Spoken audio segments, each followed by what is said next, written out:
ಬಸವ ಸಂಸ್ಕೃತಿ ಅಭಿಯಾನದ ಶ್ರೀಗಳ ಕುರಿತು ಹಗುರವಾಗಿ ಮಾತನಾಡಿದ ಕನ್ನೇರಿ ಶ್ರೀಗಳು, ಕನ್ನೇರಿ ಶ್ರೀಗಳಿಗೆ ಸರ್ಕಾರ ಕೂಡಲೇ ಬಂಧಿಸಬೇಕು. ಕಿರಣ್ ಖಂಡ್ರೆ ಬಸವ ಸಂಸ್ಕೃತಿ ಅಭಿಯಾನದ ಪೂಜ್ಯರಿಗೆ ಕಾಡಸಿದ್ದೇಶ್ವರ ಮಠದ ಕನ್ನೇರಿ ಶ್ರೀಗಳು ಬಾಯಿಗೆ ಬಂದಂತೆ ಹಗುರವಾಗಿ ಅವಾಚ್ಯ ಶಬ್ದಗಳಿಂದ ಬೈದಿರುವುದು ತೀವ್ರ ಖಂಡನೀಯ.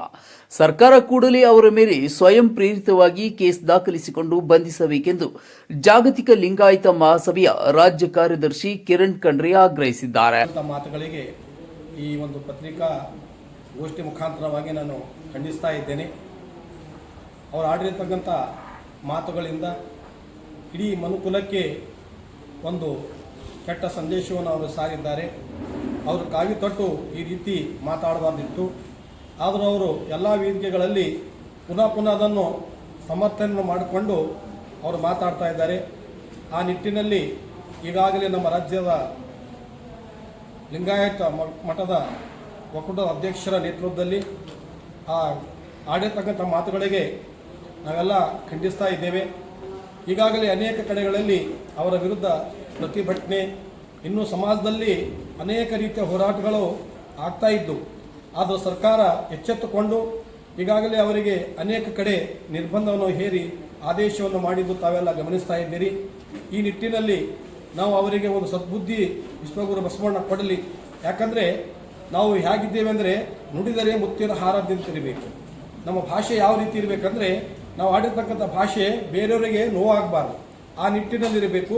ಒಬ್ಬ ಕಾವಿ ತೊಟ್ಟಿರ್ತಕ್ಕಂಥ ಸ್ವಾಮೀಜಿಗಳು ಈ ರೀತಿ ನಡ್ಕೊಂಡಿದ್ದು ನಮಗೆ ಬಹಳಷ್ಟು ಬಸವ ಭಕ್ತರಿಗೆ, ವಿಶೇಷವಾಗಿ ಎಲ್ಲ ಅಭಿಮಾನಿಗಳಿಗೆ, ಒಂದೇ ಧರ್ಮ ಅಂತ ಹೇಳೋದಿಲ್ಲ, ಎಲ್ಲ ಬಸವಾಭಿಮಾನಿಗಳಿಗೆ ಬಹಳಷ್ಟು ನೋವನ್ನು ಉಂಟಾಗಿದೆ. ಅದರ ಸಲುವಾಗಿ ಅವರು ಸಮರ್ಥನೆಯನ್ನು ಮಾಡೋದು ಬಿಟ್ಟು ನಾವು ಆಡಿರ್ತಕ್ಕಂಥ ಮಾತಿನ ಬಗ್ಗೆ ಅವರು ಅವಲೋಕನ ಮಾಡ್ಕೊಳ್ಬೇಕು. ಅವರು ಯಾವ ಭಾಷೆ ಮುಖಾಂತರವಾಗಿ ಅವರು ಕಾವಿ ತೊಟ್ಟಿ ಯಾವ ಭಾಷೆಯನ್ನು ಮಾತಾಡಿದ್ದಾರ, ಅದು ನಿಜವಾಗಲೂ ಸಮಾಜದ ತಲೆ ತಗ್ಗಿಸ್ತಕ್ಕಂಥ ಭಾಷೆ. ನಾವೆಲ್ಲರೂ ಅದನ್ನು ನೋಡಿದಾಗ ನಾವು ಸುಮ್ಮನೆ ಕೂತ್ಕೊಳ್ಳಿಕ್ಕೆ ಆಗೋದಿಲ್ಲ. ಅಂಥ ಒಂದು ಕೆಟ್ಟ ಭಾಷೆ ಅವ್ರ ವಾಣಿಯಿಂದ ಬರಬಾರ್ದು. ಅವರ ಆಡಿರ್ತಕ್ಕಂಥ ಭಾಷೆನೇ ಅವರ ಏನು ಅಂತಕ್ಕಂಥದ್ದು ತೋರಿಸ್ಕೊಡ್ತಾ ಇದೆ. ಅದ್ರ ಸಲುವಾಗಿ ಇನ್ನೂ ಸಮಯ ಮಿಂಚಿಲ್ಲ, ತಾವು ಅರ್ಥ ಮಾಡ್ಕೊಳ್ಬೇಕು. ಆ ಪೂಜ್ಯರನ್ನು ಅರ್ಥ ಮಾಡುವ ರೀತಿಯಲ್ಲಿ ಹೇಳ್ತಾ ಇದ್ದೇನೆ. ದಯವಿಟ್ಟು ಲಿಂಗಾಯತರು ಸುಮ್ಮನೆ ಕೂತ್ಕೊಂಡಿದ್ದಾರೆ ಅಂದ್ರೆ ಅದು ನಮ್ಮ ದೌರ್ಬಲ್ಯ ಅಲ್ಲ. ನಾವು ಯಾವಾಗಲೂ ಬಸವ ತತ್ವಕ್ಕಾಗಿ ಇವನಾರವ ಅಂತಕ್ಕಂಥ ಒಂದು ನಿಟ್ಟಿನಲ್ಲಿ ಹೋರಾಟವನ್ನು ಮಾಡ್ತಾ ಇದ್ದೀವಿ. ಯಾವುದೇ ಕಾರಣಕ್ಕೂ ಸಹಿತ ಆ ಪೂಜ್ಯರು ತಾವು ಆತ್ಮಾವಲೋಕನ ಮಾಡಿಕೊಂಡು ಕ್ಷಮೆ ಕೇಳಬೇಕು. ಇಲ್ಲಾಂದರೆ ಯಾವ ಸಂದರ್ಭದಲ್ಲಿ ಏನಾಗುತ್ತೆ ಅಂತಕ್ಕಂಥದ್ದು ಈಗಾಗಲೇ ಸರ್ಕಾರದ ವರದಿ ಮುಖಾಂತರವಾಗಲಿ ಅದು ಜನರಲ್ಲಿರ್ತಕ್ಕಂಥ ಆಕ್ರೋಶ ನೀವು ನೋಡಿರ್ಬೋದು. ಎಲ್ಲ ಮಾಧ್ಯಮಗಳು ಎಷ್ಟು ಆಕ್ರೋಶದಿಂದ ಮಾತಾಡ್ತಾ ಇದ್ದಾರೆ. ಆದರೂ ಕೆಲವು ಮೀಡಿಯಾಗಳು ಅವರನ್ನು ಒಂಥರ ಹೀರೋ ಮಾಡಿ ಅವರಿಗೆ ಮೆರೆಸ್ತಾ ಇದ್ದಾರೆ. ದಯವಿಟ್ಟು ಇಂಥ ಭಾಷೆ ಮಾತಾಡ್ತಕ್ಕಂಥವರಿಗೆ ತಾವು ಪ್ರಾಮುಖ್ಯತೆ ಕೊಡಬಾರದು. ಕಾರ್ಯಕ್ರಮ ಅವರನ್ನ ಮೆಟ್ಟಿನಿಂದ ಹೊಡೆಯಬೇಕು ಎಂದೆಲ್ಲ ಕೆಟ್ಟ ಭಾಷೆಗಳನ್ನು ಬಳಸಿರುವ ಕನ್ನೇರಿ ಶ್ರೀಗಳಿಗೆ ಸರ್ಕಾರ ಕೂಡಲೇ ಬಂಧಿಸಬೇಕು.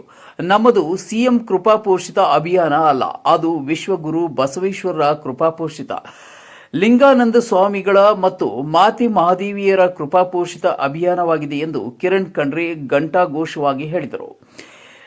ಕಿರಣ್ ಖಂಡ್ರೆಯವರು ಸ್ವತಃ ನಮ್ಮ ಹಣ ಖರ್ಚು ಅಭಿಯಾನಗಳಲ್ಲಿ ಮಾಲ್ಕೊಂಡಿದ್ದೇವೆ. ಪೂಜ್ಯ ಗದುಗಿನ ಶ್ರೀಗಳು, ಬಾಲ್ಕಿ ಶ್ರೀಗಳು ಸೇರಿದಂತೆ ಹಲವಾರು ಬಸವ ಭಕ್ತರು, ಪೂಜ್ಯರು ದೇಣಿಗೆ ನೀಡಿದ್ದಾರೆ. ಇದರಲ್ಲಿ ಯಾವುದೇ ರಾಜಕಾರಣಿಗಳ ಹಣ ನಾವು ಬಳಸಿಕೊಂಡಿಲ್ಲ. ಸರ್ಕಾರ ನಮಗೆ ಸಹಾಯ ಮಾಡಿಲ್ಲ. ಕಾರ್ಯಕ್ರಮದ ಬಗ್ಗೆ ಲೆಕ್ಕ ಕೇಳುವ ನಿಮಗೆ ಯಾವ ನೈತಿಕತೆ ಇದೆ ಎಂದು ಹೇಳಿದರು. ವಿದೇಶಿ ಕಾರ್ಯಕ್ರಮ ಧರ್ಮಗಳಿಗೆ ನಮ್ಮ ದೇಶದಲ್ಲಿ ಮಾನ್ಯತೆ ಸಿಗುತ್ತದೆ. ಬೌದ್ಧ, ಜೈನ, ಕ್ರೈಸ್ತ, ಇಸ್ಲಾಂ ಮತ್ತು ಸಿಖ್ ಧರ್ಮಗಳು ಸ್ವತಂತ್ರ ಧರ್ಮದ ಮಾನ್ಯತೆ ಪಡೆದುಕೊಂಡಿವೆ.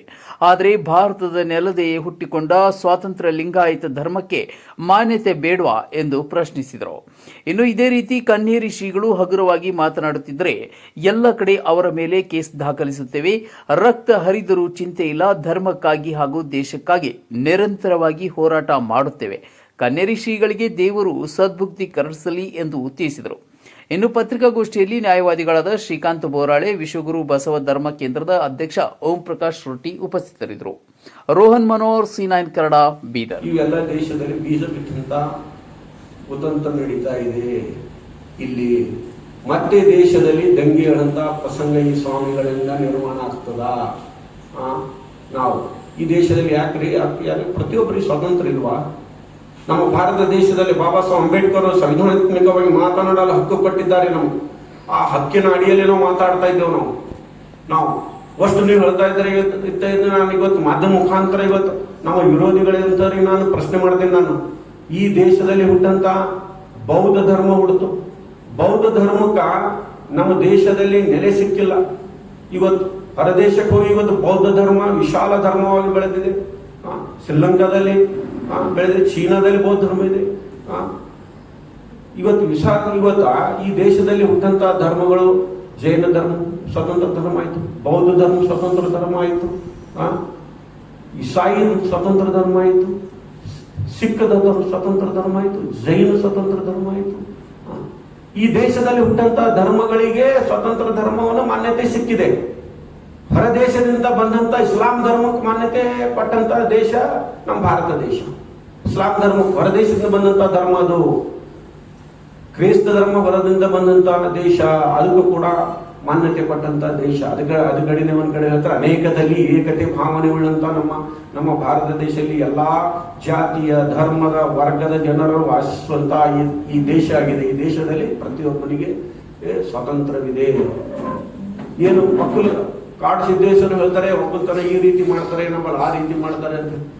ಏನ್ರಿ ಶ್ರೀಗಳೇ, ನಮ್ ಬೀದರ್ ನಾಡಿಗೆ ನಮ್ಮ ತಾಯಿಯಂದ್ರು ಒಕ್ಕಲ್ತನ ಮಾಡ್ತಾರೆ, ನಮ್ಮ ತಾಯಿಯಂದ್ರು ಒಕ್ಕಲ್ತನ ಕಲಿಸ್ತಾರೆ. ನಿಮಗೆ ಒಕ್ಕಲ್ತನ ಹ್ಯಾಂಗ್ ಮಾಡ್ಬೇಕು, ಬೆಳಿ ಹ್ಯಾಂಗ್ ತೆಗಿಬೇಕು, ಕಸ ಹ್ಯಾಂಗ್ ಗುಡಿಸ್ಬೇಕು, ಸದಿ ಹ್ಯಾಂಗ್ ಮಾಡ್ಬೇಕು, ಯಾವ ಸಮಯದಾಗ ಯಾವ ಬೀಜ ಹಾಕ್ಬೇಕು, ಯಾವ್ದು ಬೀಜ ಬಿತ್ತ ಬೆಳಿ ಆಗ್ತದ, ಮಳೆ ಆಗ್ತದ, ಯಾವ ಸಮಯದಾಗ ಮಳೆ ಬೀಳ್ತದ.